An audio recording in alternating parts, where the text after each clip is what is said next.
बिस्मिल्लाहिर्रहमानिर्रहीम। अस्सलाम वालेकुम दोस्तों, मैं हूँ आलिया नज़ीर और आप देख रहे हैं मेरा यूट्यूब चैनल। आज हम बात करने जा रहे हैं ख्वाबों के हवाले से, ख्वाब, उनकी ताबीर और उनकी हकीकत के हवाले से। मैंने ये किताब लिखी आपके ख्वाब, ताबीर और हकीकत। ये किताब मैंने लिखी क्योंकि मैं ये समझती हूँ कि जो एक ख्वाब है ये इंसान की अपनी ज़ाती एक बहुत मुनफरिद तख्लीक है, जिसका किरदार भी आप खुद हैं, जिसका स्क्रिप्ट भी आपने खुद लिखा है और जिसके नाज़र भी आप खुद हैं, देख भी आप उसे खुद ही रहे। सो ये मैसेज हैं इंसान की रूह का, उसके दिमाग का, उसके साथ जो कम्युनिकेशन है वो ख्वाब होते हैं। ख्वाबों को याद रखना बहुत ज़रूरी है, इसलिए ये किताब मैंने लिखी। लेकिन मसला ये है कि हम जिस दौर में जी रहे हैं ना, ये दौर है जिसे आप कह सकते हैं मार्केट ज़्यादा, बाइंग एंड सेलिंग का मुआशरा, जहाँ पर जो अगर आप एक पॉइंट से आगे बढ़ते हैं तो आपको कहा जाता है तो हम है, वहम है। लोग साइंस ज़्यादा हो चुके हैं। रूह की बात करना, मतलब सोल की बात करना, दिल की बात करना, उससे कहीं ज़्यादा ज़रूरी है कि एक बाइंग एंड सेलिंग कर लीजिए। तो लोग मुझसे अपने ख्वाबों की ताबीर पूछ रहे होते हैं। मैं कहती हूँ कि ख्वाब की ताबीर जनरल नहीं हो सकती। फॉर एग्ज़ाम्पल, अगर ख्वाब में एरीज़ ने आग देखी है, उसका मतलब बिल्कुल फ़र्क होगा जैसे कैंसर ने आग देखी है, क्योंकि एरीज़ के लिए जो आग है वो उसकी अपनी ज़ात की तरफ इशारा है और कैंसर के लिए वो जवाब बिल्कुल मुख्तलिफ है। लिहाजा आपको पता होना चाहिए बेसिकली कि आपकी जो आपका ख्वाब है, आपका बुर्ज क्या है, आपका एलिमेंट क्या है, आपको आपका एलिमेंट, आपका सिंबल और आपकी जो ख्वाब का सिंबल, आपका जो एलिमेंट है, ये दो चीज़ें आपको ज़रूर पता होनी चाहिए। या अपने बुर्ज के बारे में आपको इन्फॉर्मेशन ज़रूर होना चाहिए, क्योंकि आपका बुर्ज वो फ़िल्टर है। सन की बात कर रही, मून साइन की बात नहीं कर रही, सन की बात कर रही कि आपके सन के फ़िल्टर से होकर आपका ख्वाब आपके सामने आता है। ये मैं सीरीज़ शुरू कर रही हूँ ख्वाबों की ताबीर के हवाले से, कि आप अपने ख्वाबों की ताबीर जो है उसका इंडिविजुअली आपको कैसे देखना है, नफ्सियाती तौर पर आपने उसको कैसे एनालाइज करना है। कुछ ख्वाब ऐसे होते हैं जो बिल्कुल आपके समझ लीजिए नफ्सियाती होते हैं। कुछ ख्वाब ऐसे होते हैं जो रूहानी होते हैं। आपको ख्वाब का जो बुनियाद है उसको पता होना चाहिए, बेसिक इंफॉर्मेशन आपको होनी चाहिए।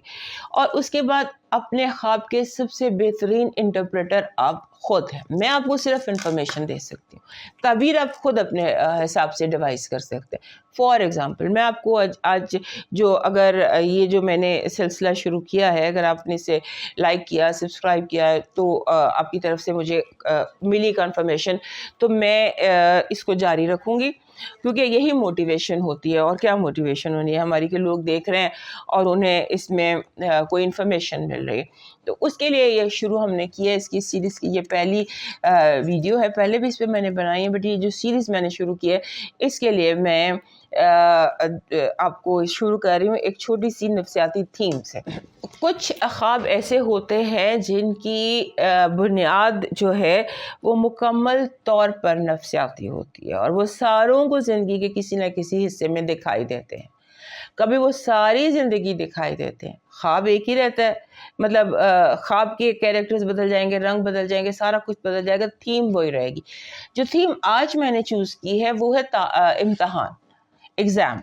हमने हर बंदा इस ख्वाब से गुजरता है, इम्तहान या इम्तहानी कैफियत। फॉर एग्ज़ाम्पल, कभी ऐसे होता है कि ख्वाब हम इम्तहान के हवाले से देखते हैं। उसकी वजह ये है कि हम ज़िंदगी में कई दफ़ा, जब स्कूल, कॉलेज, बचपन में हमारी ट्रेनिंग बचपन में होती है ना, तो बचपन में सबसे ज़्यादा स्ट्रेस एग्ज़ाम का स्ट्रेस होता है। पेरेंट्स डांट रहे होते हैं, पढ़ा रहे होते हैं, और आपका जो ये स्ट्रेस और दबाव है, ये फिर आपके ज़हन में हमेशा ताज़ा रहता है, हमेशा फ्रेश रहता है, ये जो इम्तहानी कैफियत की फीलिंग है।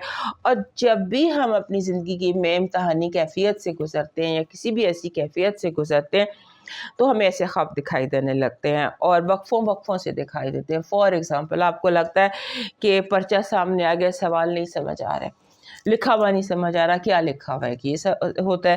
پھر تیاری مکمل نہیں ہے، یا پھر لگتا ہے کہ دیر ہو گئی ہے، ایگزام کمرہ امتحان تک پہنچتے پہنچتے دیر ہو گئی ہے اور پیپر ختم ہو گیا ہے، اور وقت گزرتا جا رہا ہے، ٹینشن بڑھتی جا رہی ہے، پرچہ گم ہو گیا ہے، پرچے کے اوپر اینک گر گئی ہے، سیاہی ختم ہو گئی ہے، قلم گم گیا ہے، اور کوئی گڑبڑ ہو گئی ہے، امتحان میں ناکامی ہو گئی ہے، رزلٹ دیکھا تو فیل ہو گئے ہیں، کسی نئی یونیورسٹی یا نئے کالج میں داخلہ لے لیا ہے اور پرچہ چھوڑ دیا وغیرہ وغیرہ. یعنی کہ امتحان سے وابستہ جو چیزیں ہوتی ہیں نا وہ کسی نہ کسی وے، کسی نہ کسی فارم میں ہمیں نظر آتی. اب اس کی وجہ کیا ہے، اس کی تعبیر کیا ہے؟ اس کی تعبیر بہت سادہ ہے، بہت سادہ ہے. ہم اکثر پریشان ہو جاتے ہیں اس خواب کے بعد، لیکن اس کی تعبیر بہت سادہ ہے. ایک تو آپ اپنا برج پہلے سوچئے کہ آپ کا برج کیا ہے، اور آپ کے برج کے حوالے سے اس کے بعد دوسری بات ابھی دیکھیے کہ بچپن میں آپ نے ایگزام کا سٹریس کتنا لیا تھا. آپ کو کیا لگتا تھا؟ آپ کو لگتا تھا آپ فیل ہو جائیں گے، پاس ہو جائیں گے، 33 نمبر لے کے پاس ہو جائیں گے، کمپٹیٹیو تھے. بچپن کے حوالے میں سے آپ کے امتحان کی کیا فیلنگ تھی، آپ نے یہ دیکھنا ہے.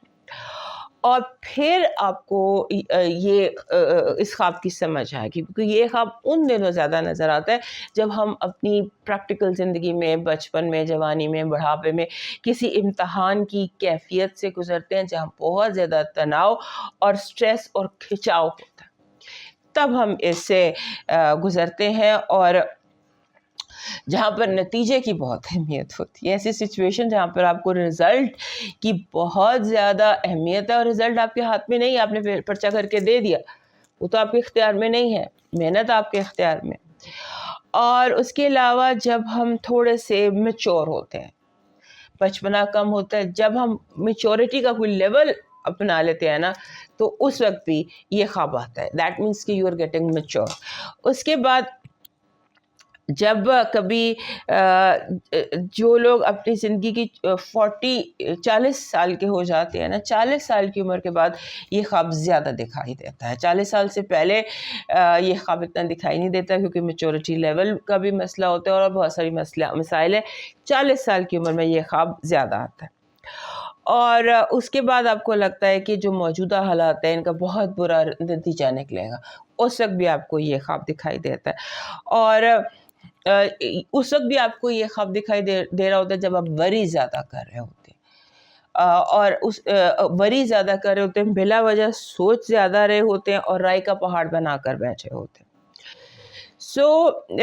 اس خواب کے بیسیکلی مطلب یہی ہے کہ جو آپ نے امتحان میں دیکھا ہے، جو امتحانی کیفیات کے حوالے سے آپ نے خواب دیکھا ہے، وہ آپ کی ریئل لائف میں کہیں نہ کہیں آپ کو آپ کسی اپنے ذہن میں، شعور میں یا لاشعور میں کسی امتحانی کیفیت سے گزر رہے ہیں اور اپنے آپ کو اس کے لیے تیار محسوس نہیں کر رہے. اور ہمارا ذہن جو ہے یہ بہت سینسٹیو ہے، یہ کیچ کر لیتا ہے اور یہ آپ کو بتا رہا ہوتا ہے. اس خواب کو اچھی طرح اینالائز کیجئے. میں آپ کو بتاتی رہوں گی خوابوں کے حوالے سے، خوابوں میں نمبر، اعداد، ہر چیز بہت امپورٹنٹ ہوتی ہے، میں بتاتی رہوں گی. لیکن ابھی سے یہ جو پہلا میں نے آپ کو بتایا ہے کہ خواب میں امتحانی کیفیات، تو اس کا مطلب یہی ہے کہ آپ کی ریئل لائف جو ہے وہ کسی ایسے امتحانی کیفیت سے گزر رہی ہے، اور آپ کا جو سینسٹیو اور ایکٹیو برین ہے وہ کیچ کر لیا، اور وہ آپ کو آپ کے ساتھ کمیونیکیٹ کر رہا ہے کہ آپ اس کیفیت سے گزر رہے ہیں. حقیقت یہ ہے اور اصل میں یہ ہے. خواب جو ہے وہ آپ کو اس طرح کے بہت ساری معنی دیتا ہے. اگر آپ کو یہ کتاب لینی ہے تو نمبر آپ کو دیا جا رہا ہے، اس پر آپ اسے رابطہ کر کے تو یہ کتاب پڑھ سکتے ہیں. لیکن اس کو پڑھیے ضرور، چاہے PDF فارم میں پڑھیے، چاہے اس طرح کی فارم میں پڑھیے، تاکہ آپ کو پتہ چلے کہ خواب ہوتے کیا ہیں. اور یہ سائنس زدہ جو ہمارے ارد گرد ذہن ہے، جو ہمیں ہمارے سول کی طرف آنے نہیں دینا چاہتے، ان سے ذرا ہم ان کو ذرا شکست دے سکیں. صحت زندگی تو دوبارہ ملیں گے، تب تک کے لیے اجازت دیجیے. اللہ حافظ.